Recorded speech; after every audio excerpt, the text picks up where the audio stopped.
Olá, bem-vindos. Estamos chegando com Entre Linhas na TV brasileira, na Prudente News 1070. Eu sou Eudes Figueiredo. Muito obrigado a você que nos acompanha sempre. Olha, estamos chegando com Entre Linhas de hoje sem o Divaldo Ceresini. O Divaldo, por questões particulares, por outros compromissos, teve que nos deixar aqui a sua brilhante participação aqui no programa. Mas a gente deseja bom sucesso para ele e em breve a gente pode estar fazendo alguma coisa juntos novamente. Sucesso, Divaldo. Obrigado pelo tempo que você esteve junto conosco. Bom, algumas interferências que a gente pode estar tendo aí em relação à internet é porque essa semana estou viajando, estou fazendo diretamente aqui do hotel, trazendo as informações para você, para a gente não parar o programa. E comentando os principais assuntos do dia, nós vamos com ele, Adolfo Padilha. Adolfo, seja bem-vindo aqui ao nosso programa.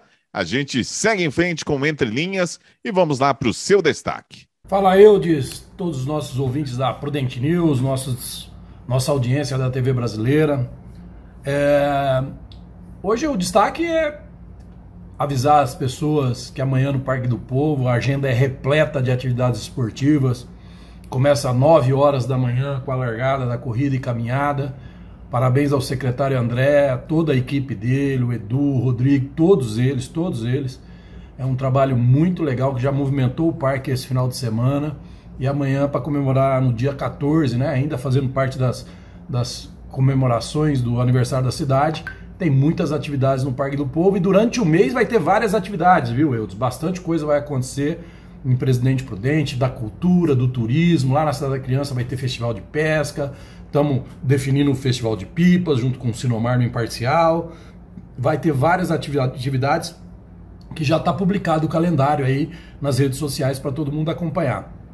E agradecer publicamente aqui a participação do Divaldo Ceresini nos debates, nos desencontros de opinião, mas sempre com muito respeito um com o outro.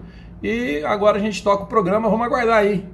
Alguém quiser participar do programa, né? Estamos aqui.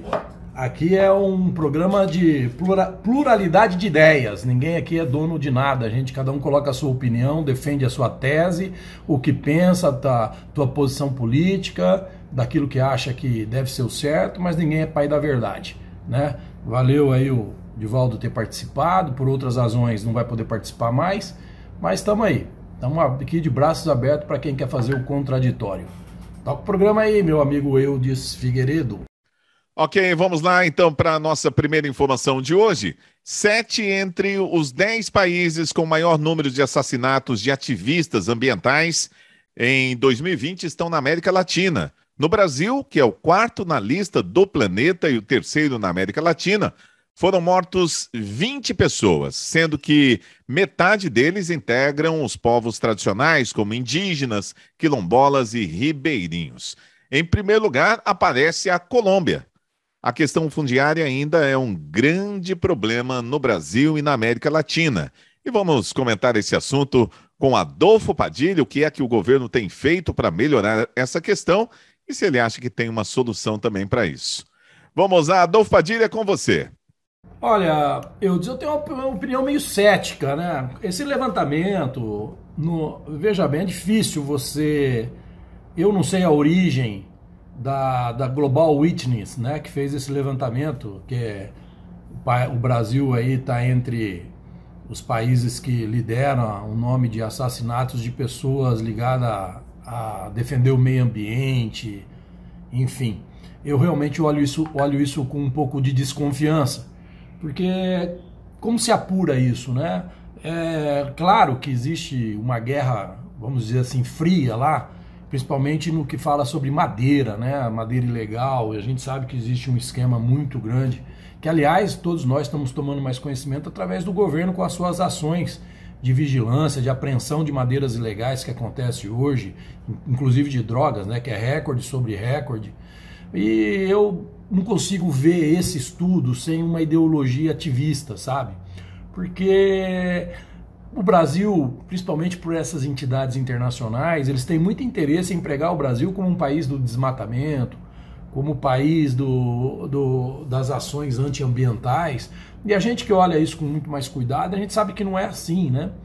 Eles colocam aquela louquinha lá, a Greta, que não sabe nem onde fica a Amazônia. Aliás, nem ensinaram para ela que os pulmão do planeta não é a Mata Amazônia, né? O pulmão do planeta são os oceanos. E lá perto dela tem muita poluição de oceano e você não vê ela, o DiCaprio, você não vê essa turminha dos lacradores do meio ambiente falando nada, né? Como agora os Estados Unidos se queimando em fogo, principalmente a Califórnia e tal. É sempre a Amazônia e sempre o Brasil na cabeça e na boca dessas pessoas. E sempre patrocinado por bilionários que têm muito interesse em ficar com as riquezas protegidas, né, por área indígena, onde nós sabemos que tem, infelizmente, muito índio se favorecendo em nome da cultura indígena, né, que são aí ligados a essa máfia aproveitadora das nossas riquezas, e fica nesse discurso de que precisa defender, mas os interesses que eles defendem, que eles têm tanto, não aparecem num primeiro momento. Então eu olho com muita desconfiança dessa pesquisa, eu olho com muita cautela essas colocações, entendeu? Não desmereço o que aconteça, porque acontece em todo lugar, né? Infelizmente, não desmereço que tem, assim, aqueles que defendem o meio ambiente como ativistas. Bom, como não poderia deixar de ser, nós temos que falar das manifestações do dia 12, ou seja, domingo passado. A gente falou aqui do dia 7 de setembro, das manifestações a favor do Bolsonaro, algumas manifestações pequenas contra também o governo Bolsonaro, e do dia 12 era uma manifestação convocada pelo MBL para manifestar contra o presidente Jair Bolsonaro. E a manifestação, ao que tudo indica, foi um fiasco. Segundo a revista Oeste.com, que a gente sempre acompanha aqui, foi com mais gritaria do que público, e o ato convocado pelo MBL, pelo Novo e a esquerda naufragou. Me disseram até que teve dancinha do Dória aí, mas praticamente ninguém, né, participando. Foi alardeado durante semanas a fio nas redes sociais o Fora Bolsonaro, convocado por esses partidos e, olha, com a ajuda de partidos de esquerda e políticos críticos do governo, não teve adesão popular em São Paulo, no Rio de Janeiro, nem em Brasília, no domingo. Não faltaram cartazes, bandeiras, nem gritaria nos carros de som. Faltou foi gente mesmo. É isso, Adolfo Padilha. Você acompanhou as manifestações de perto? Claro que a manifestação foi um fiasco. Ela foi um fiasco porque ela tinha um calor, né? Um calor provocado pela mídia, pela narrativa da mídia, de que o Bolsonaro ia dar um golpe, que o Bolsonaro ia romper a democracia, que o Bolsonaro é ditador, que o Bolsonaro é genocida. De repente, o presidente Bolsonaro, que nunca deixou de falar que agiria sobre as 4 linhas, que nunca deixou de falar que agiria conforme a Constituição Federal, vem e dá um nó em todo mundo, chamando para uma composição, provocando uma composição que é melhor para a economia brasileira e melhor para todo mundo. Quem acreditou que teria um rompimento, quem acreditou que teria um golpe, quem acreditou nisso são os seguidores do berrante virtual, né? Que achava que realmente ele ia cair nessa armadilha de se romper a estrutura democrática, sendo ele o causador, mesmo com todas as razões do mundo, porque quem avalia com um pouquinho de frieza consegue enxergar que quem está atravessando o espaço de um outro poder é o STF. É o ativismo político do STF. Quem está abusando do poder que tem são alguns membros do STF. Isso é muito claro, é muito evidente, só não quer enxergar quem tem apenas a posição política e ideológica. Quem não tem e consegue avaliar com o contexto geral, consegue enxergar que o STF vinha provocando isso o tempo todo juntamente com os partidos de oposição, né? O que o Bolsonaro demonstrou quando uma convocação do ex-presidente Michel Temer, quem indicou o algoz do STF, no ponto de vista político, do Alexandre de Moraes, para tentar uma composição, ele demonstrou o quê? Uma atitude estadista. Uma atitude realmente de quem não tem a vaidade, principalmente a vaidade pessoal, do poder popular que demonstrou ter no dia 7 de setembro. Qual político abriria mão dessa vaidade? Ele abriu mão dessa vaidade e tipo assim, olha, vamos tentar uma situação, senão realmente caminharia para umas decisões baseadas na Constituição Federal, como o Ives Gandra explicou muito bem, como outros juristas sérios desse país explicou muito bem que dentro da Constituição o presidente teria sim algumas atitudes, até radicais, para serem tomadas no sentido de equilibrar o respeito entre os poderes, mas nem isso o presidente Bolsonaro quis.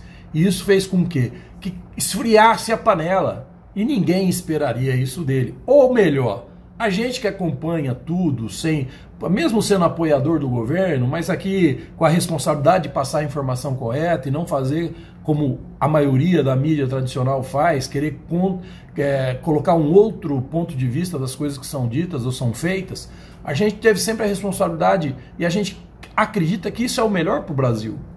Na pseudo loucura, acreditando no berrante virtual, se o presidente Bolsonaro realmente tomasse o poder, que para ele seria um golpe, para nós seria tentar salvar o país, não seria impedido que o país colapsasse, principalmente a nossa economia, porque hoje, gente, tudo é globalizado, os índices econômicos não dependem só do Brasil, não depende só da economia local, depende de um contexto geral, commodities, bolsa de valores. Então, mesmo que um presidente tomasse o poder com seu apoio popular para reenquadrar as coisas, nós correríamos o risco de faltar alimento em mercado, combustível, poderíamos ter em 4, 6 meses pessoas invadindo o supermercado para comida, porque seria algo que a oposição iria alimentar e não daria para cuidar tudo ao mesmo tempo. Bolsonaro o que fez? Quebrou a coluna vertebral. Com isso, esvaziou o discurso do dia 12. Com isso, fez eles passarem mais uma vez, pagarem um grande mico, passarem uma grande vergonha. O presidente que tem o apoio popular que tem, o presidente que sabe que boa parte do seu apoio popular queria ruptura para salvar o país e não para dar um golpe, colocou até o seu prestígio popular acima dos seus interesses políticos. Só não enxerga isso quem está cego. E o resultado qual que está sendo? As pessoas agora estão começando a entender que foi o melhor a ser feito. Como eu digo, num primeiro momento, o melhor exemplo é sobre o Sérgio Moro. Muitos apoiadores achou que ali tinha acabado tudo.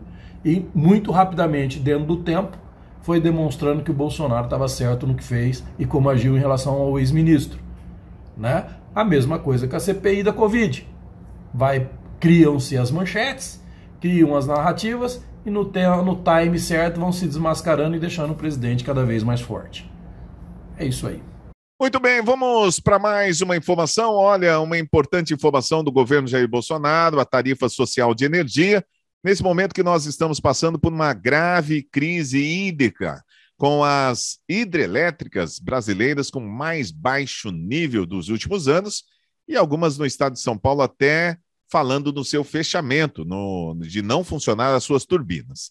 A tarifa social de energia, Bolsonaro sancionou a inclusão automática de famílias de baixa renda. A lei visa simplificar o acesso ao benefício que já, atualmente, os interessados precisam solicitar a inscrição por telefone ou se dirigir à distribuidora. A sanção vai ser publicada nesta segunda-feira e visa melhorar essa questão aí, ajudando as pessoas que estão passando por dificuldades, ainda estamos no meio de uma pandemia.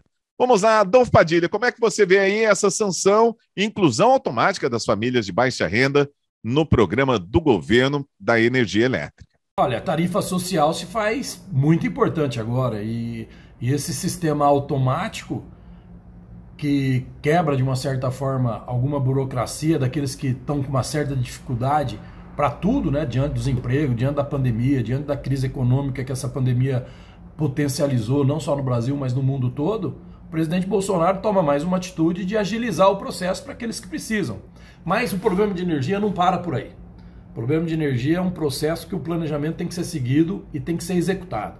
Nós temos aqui, outro dia nós dissemos aqui, nós temos um potencial de energia limpa como nenhuma outra nação no mundo tem, ou se tem é igual no mínimo ao nosso, que é energia solar, eólica, enfim, vários processos de energia limpa que o governo tem sim que incentivar, porque já não cabe mais nos dias de hoje a energia hídrica diante de tanto impacto ambiental e o custo dela para ela poder gerar. Às vezes você investe em energia limpa, é muito menos dinheiro e se alcança o mesmo resultado. né? Sem fazer aquelas grandes usinas, aquele grande impacto ambiental que causa. Então eu acho que o presidente, ele demonstra no governo dele muita preocupação com as pessoas menos favorecidas. Ele colocou o 13º do Bolsa Família, ele fez a ajuda financeira durante a pandemia, uma ação elogiada no mundo todo, essa ação econômica que foi feita para socorrer as pessoas que sentiram financeiramente esse impacto financeiro diante da pandemia. Hoje se fica comprovado, você vê as pessoas que lutaram tanto, né, defenderam tanto o Fica em Casa, hoje eles fazem ação de pegar cesta básica para distribuir àqueles que tiveram que ficar em casa, porque eles alimentaram o ditado do ficar em casa.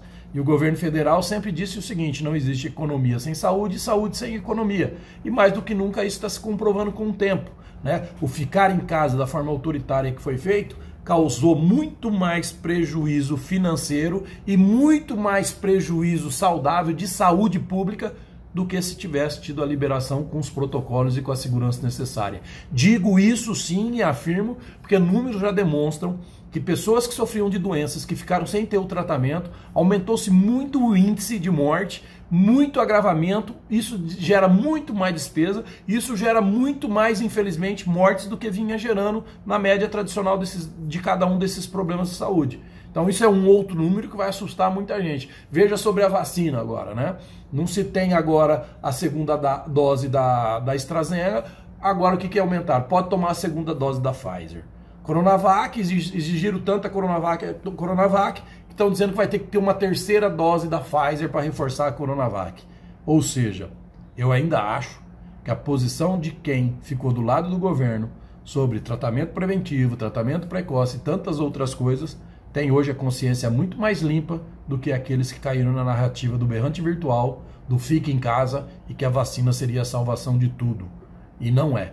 A vacina é mais um reforço, mais uma esperança que, juntamente com o tratamento preventivo, que muitos médicos enfrentaram a situação e aplicaram, salvou muito mais vidas do que poderiam estar aí. Nós poderíamos ter muito mais mortes se não tivéssemos esses enfrentadores dessa narrativa baixa e podre que foi feita e é feita durante a pandemia.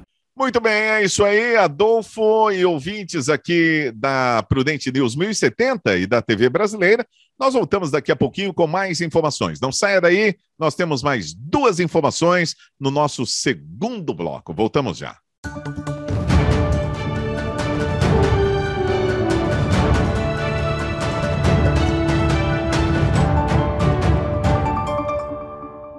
Ok, estamos de volta aqui com Entre Linhas na TV Brasileira, na Prudente News 1070. E olha, Rodrigo Pacheco diz ter expectativa de que a carta de Bolsonaro seja, entre aspas, a tônica nas relações entre os poderes. A matéria está na revista Oeste, mas foi divulgada em praticamente todos os sites de notícias, os mais importantes. Segundo o presidente do Senado, a declaração do chefe do Executivo Federal é um sinal positivo, mas há gente da oposição dizendo que a carta era praticamente um testamento de Bolsonaro. O presidente do Senado, Rodrigo Pacheco, disse então que tem expectativa e confiança de que a carta do presidente, divulgada no início da semana, perpetue-se como uma tônica entre a relação dos poderes. As declarações foram feitas durante a cerimônia de comemoração dos 119 anos do nascimento do presidente Juscelino Kubitschek em Brasília, no memorial que leva o seu nome. Vamos lá, comentando esse assunto, Adolfo Padilha, você acha que vai ser a tônica ou vão já começar os ataques aí entre os poderes, hein? O Rodrigo Pacheco, ele tem total semelhança com o Rodrigo Maia, né? Até no primeiro nome. Ele virou um engavetador das boas propostas do governo federal, ele virou um braço direito da oposição ao governo federal, ele não coloca os interesses do país em primeiro plano, ele coloca os interesses de um grupo, do interesse político, do interesse da reeleição no ano que vem, e pode pagar um preço muito caro por isso. Nós vamos aguardar a eleição no ano que vem, que a gente vai ver se o povo realmente nas urnas vai dar a resposta que dá quando é chamada a sair às ruas. Eu acredito que sim. Eu acredito que o ano que vem, todos que são formadores de opinião vão estar bem atentos em orientar a maioria da população em quem deve votar, em quem não deve votar e por quê. E lembrar as coisas que estão engavetadas no Senado Federal a troco apenas do interesse político. O Rodrigo Pacheco, para todo mundo, a carta de união e pacificação dos poderes que o Bolsonaro pegou todo mundo de surpresa, foi um tiro que ninguém esperava. Foi uma ação estrategista fria, calculada. Você aí que de alguma forma está decepcionado com o governo, não esteja. Não esteja. Já falei aqui no outro comentário que a ruptura, por mais que razão que a gente tivesse apoiando o governo, por mais razão que o governo tivesse, é o último passo. E o governo não pensou nem um pouquinho na sua popularidade.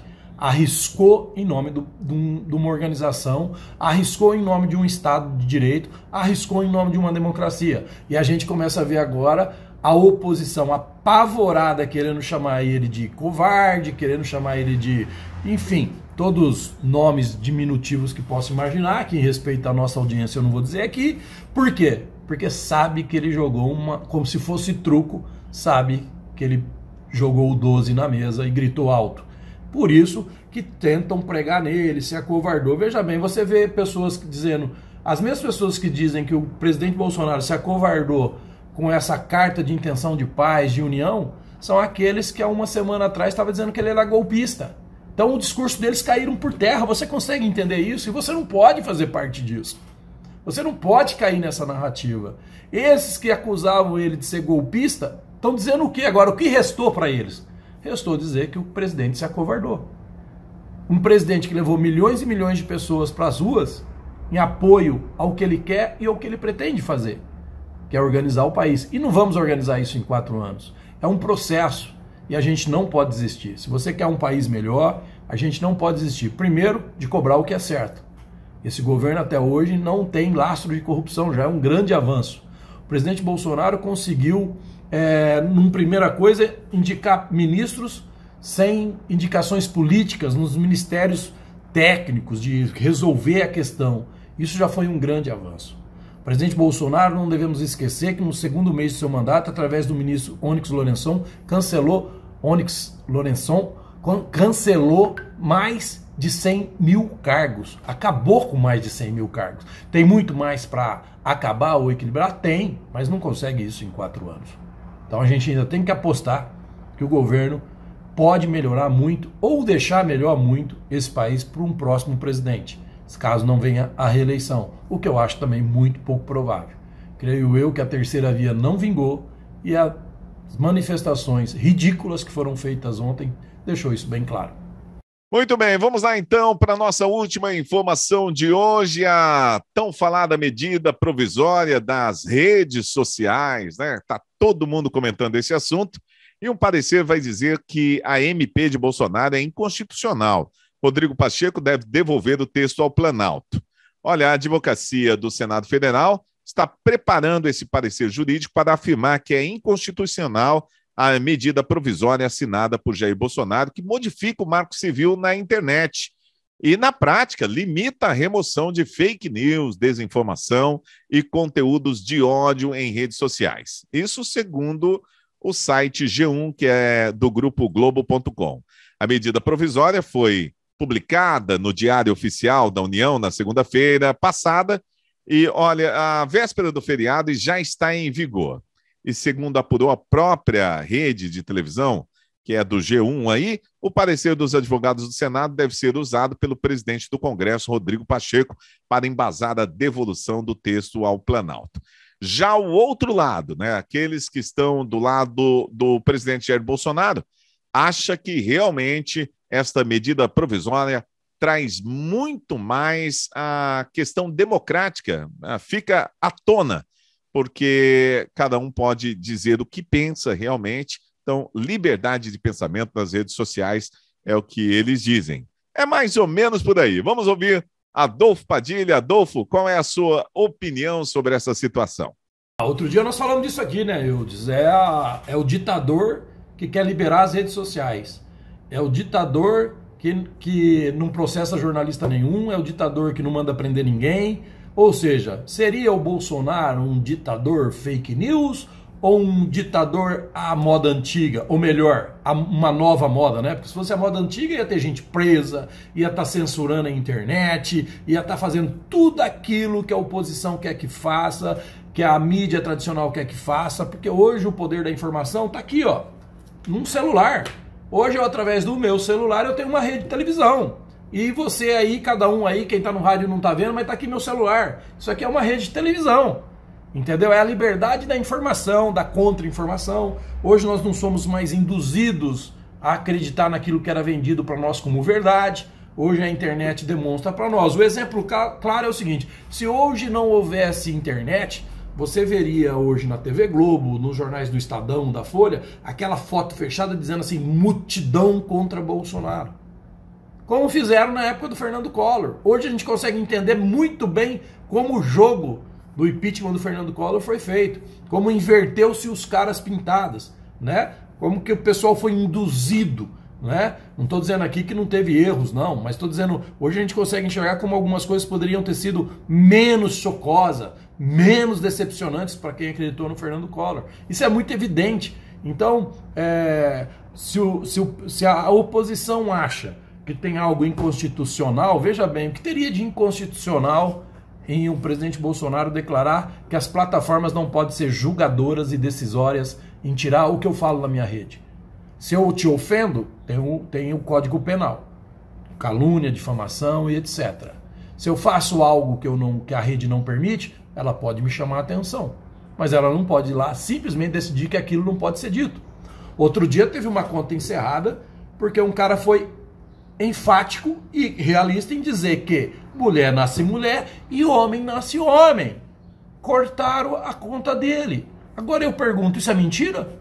Mulher não nasce mulher e homem não nasce homem? Ou você já viu algum homem nascer com útero? Então é por aí afora. É desses exageros que o Bolsonaro e o governo federal estão falando. O resto é picuinha. O resto é o medo de deixar, manter e continuar livre de expressão aqueles apoiadores do presidente Bolsonaro que tem milhões e milhões de seguidores. A minha rede social, ela interagia em 28 dias, por exemplo, Eudes, de 1.200.000 a 1.300.000 de pessoas. De repente a minha rede social caiu para 60, 80 mil. E as minhas postagens continuam no mesmo nível. Então, eu estou falando de alguém que é pequeno. Imagine Carla Zambelli, Lacombe, Adriles, né? Siqueira Júnior, Bia Kiss, enfim, o Jodi, deputado federal. Imagine esse pessoal, como eles estão sendo censurados do seu direito de expansão das informações que fazem. Então, eu acho que o que eles puderem prejudicar, o que eles puderem alegar que o fake news é altamente perigoso, e não existe uma legislação de fake news, gente. Fake news é uma mentira contada online. Agora, se eu minto para ofender alguém, eu já disse, tem um código penal para me punir. Se eu minto para dizer uma informação, as plataformas têm como dizer se são verdadeiras ou falsas. É simples assim.